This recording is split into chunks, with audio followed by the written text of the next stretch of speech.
Hard to avoid doing a one mid-match ad in a 15-minute match, 12 to 15-minute match. I don't believe it. Ad break at the end, commercial break, 6 to 8 minutes long, guys, almost 10 minutes. The ad after this, almost as long as the Becky Lynch AJ Lee match, almost as long as Paige and Brie Bella, longer than the Usos and LA Knight's 6-man tag match. 6 to 8 minutes after that match. Oh my gosh. Okay, main event, World Heavyweight Championship, Roman Reigns versus CM Punk. This match is 20 to 25 minutes. I like the time. I would love to have seen it go another. Man, I wish these main events were 30 to 45 minutes. I do. Old school, give me 30 to 45 minutes. Night 2, total wrestling time, anywhere from 90 to 110 minutes is what it's saying. The ads were still heavy. This doesn't give me how long the ads were for the second night. But I mean, Lord, we can add them up on the low end. We're looking at 24. You know what? Ads weren't that heavy on the second night, or not as bad. But pacing improved on night 2. It looks like it could probably be almost an hour worth of ads. Longer matches, that was good. Slightly fewer interruptions in night 2. Okay, all right, I'll give them that. Between matches, it was a 3 to 6 minute standard, 6 to 8 minutes before main events when it came to the ads. During matches, rare on short matches, common on long matches, usually picture in picture. Here's the other thing that I didn't like. We're getting to a point now where the ladders are sponsored, the tables are sponsored by Slim Jim, the chairs are going to be sponsored by somebody at some point. Maven Huffman told me while I went out to WrestleMania just for Thursday to do a show with him and to go to Chris Van Fleet's show, and he said, "Man, I think it might have been his Zach, his producer, believes that we're going to see the World Heavyweight Championship. We're going to see belts sponsored by brands. You know what I mean? The World Heavyweight Championship with a Snickers logo on it. The nameplates are going to be Slim Jim." Something. We're going to see ads on the belts. Many matches were under 10 minutes, especially on night 1. Only a few exceeded 15 to 20 minutes. This contributed into criticism that the show had more ads than wrestling. Guys, once again, I'm going to go back to the fact that I am a capitalist. I believe that we should be able to make as much money as we possibly can through ads, through whatever you want, I'm okay with it. Night 1 alone had 1 hour and 14 minutes of ads versus 1 hour and 26 minutes of wrestling. 1 hour and 14 minutes of ads, 1 hour and 26 minutes of wrestling in night 1. This is what's going to be the downfall of WWE. It's not going to be storylines. It's not going to be athleticism. It's not going to be the type of matches. It's not going to be who's got the belt, who doesn't. It's not going to be who's getting booked and who's not getting booked. It's going to be TKO not understanding that a family of 4 can't afford to go. We haven't even talked about the prices of the freaking show itself. The cheapest ticket to get into WrestleMania 42 was $600 from what I read. I saw as high as $31,000 for floor seats for both nights. $31,000 for the love of God. And then to get into WWE world, if y'all were there, please let me know. I am very blessed. I get access to a lot of things that I don't have to pay for, and I appreciate that because once I started hearing what the prices were, I think was it like $50-something a day to go to WWE World?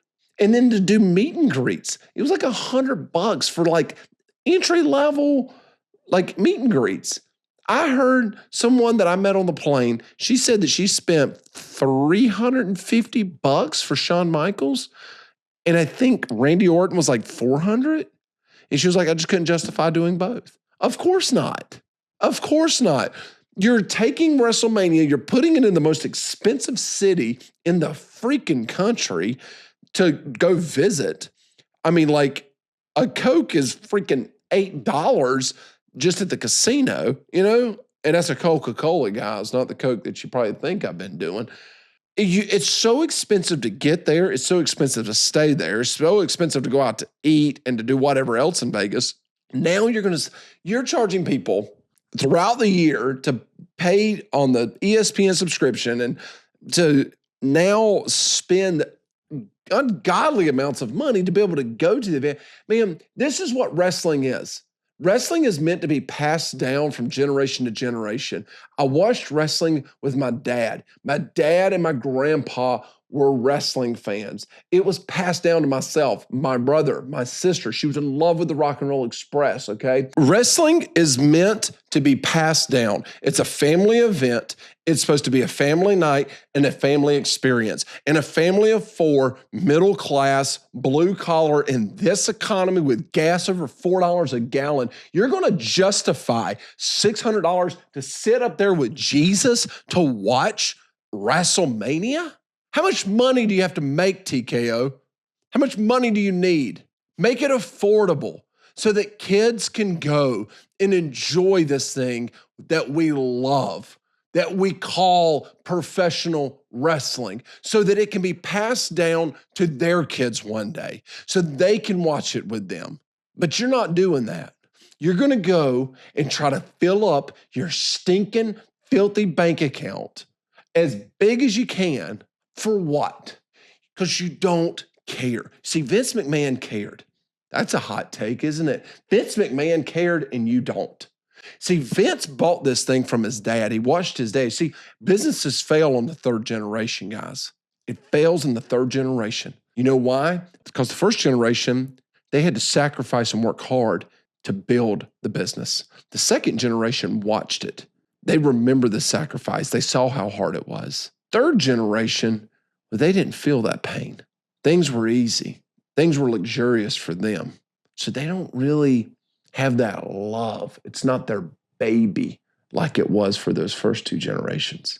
I'm not saying WWE is going to go under. I'm not going to say WWE is going to fall. They've got too much money, too much power. But what's going to happen is you're going to drive fans away from this, and they're going to go looking somewhere else. That's where you're going to see the independents.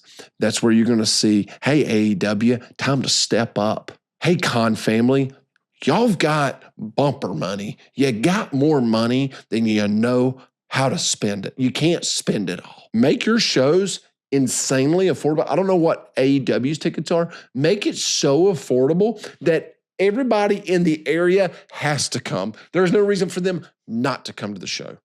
And then give them a great product. Because once you give them a great product and it's affordable, they're going to leave the WWE and their fan base is going to fall off. I'm so disappointed in how this company's being ran now. We see it with their podcast. I don't know if you know or not, I used to have a podcast that WWE now has. We didn't have ad breaks every 5 minutes like their podcasts do now. I didn't have to do that. And I don't have a drop in the bucket compared to TKO. You know why? Because I wanted to do it for you. I wanted to do it for the fans. They're not fans first, guys. I live in Savannah, Georgia. Savannah's the home of the Savannah Bananas. Jesse Cole owns the Savannah Bananas, 100% of it. Fans first is his motto. And I see it personally. I know Jesse, and I know that brand. I know that organization. I know a lot of the players and coaches. They are truly fans first. WWE's lost their way. And I urge you, WWE, I beg of you, please, please do this for the freaking future, man. If you want to have ads in the ring, I don't really care. If you want to have ads on the post, that's fine. But for the love of God, man, it's starting to get old. You guys are draining our bank accounts. People are struggling to put gas in their cars and food on their table right now. And you're over here with $600 for one ticket to just get in the door. I'm tired of complaining.